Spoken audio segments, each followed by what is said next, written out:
Bueno, voy a explicar el ejercicio 3.10 que nos dice. El bloque de la masa M2 se mueve hacia abajo sobre un plano inclinado con roce y sobre él hay otro bloque de masa M1. Ambos bloques están conectados por una cuerda ideal que pasa por una polea ideal, como se muestra en la figura 3.10.1. El coeficiente de roce dinámico tiene el mismo valor que la fricción entre las dos masas M1 y M2. Y para la fricción entre la masa M2 y el plano inclinado, hallar. Bueno, A, la aceleración del sistema y B, la tensión de la cuerda. El primer paso es hacer el diagrama de cuerpo. Bueno, para la masa 1 tenemos que hacia arriba se encontraría la normal, hacia la izquierda la tensión, que sería positiva ya que el movimiento de esta masa va hacia allá, y oposición al movimiento va a ir a la fricción.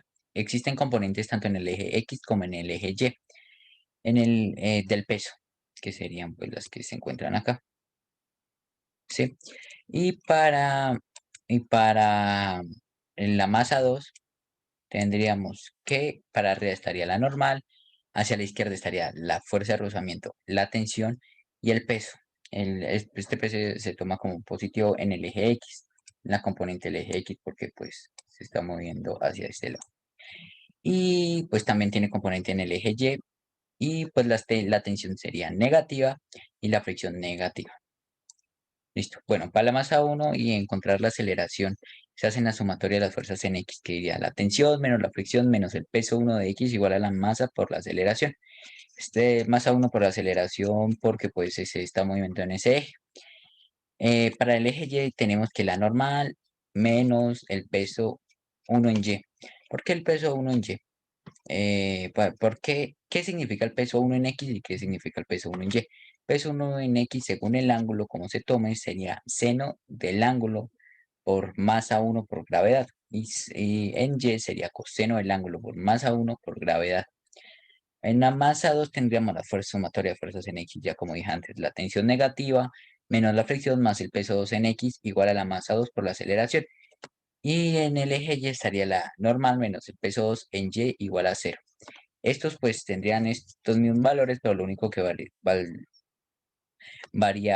varía sería la masa, que sería pues la masa 2.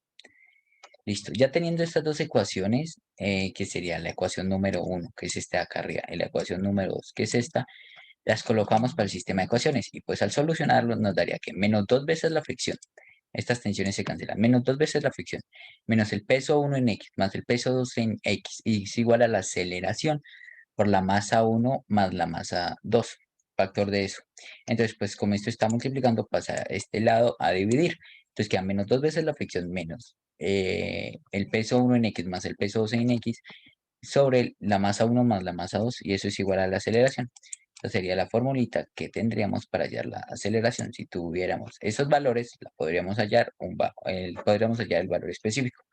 Y también nos piden como punto B hallar las tensiones, pero pues las tensiones sabemos que pues va a ser una misma tensión todo esto.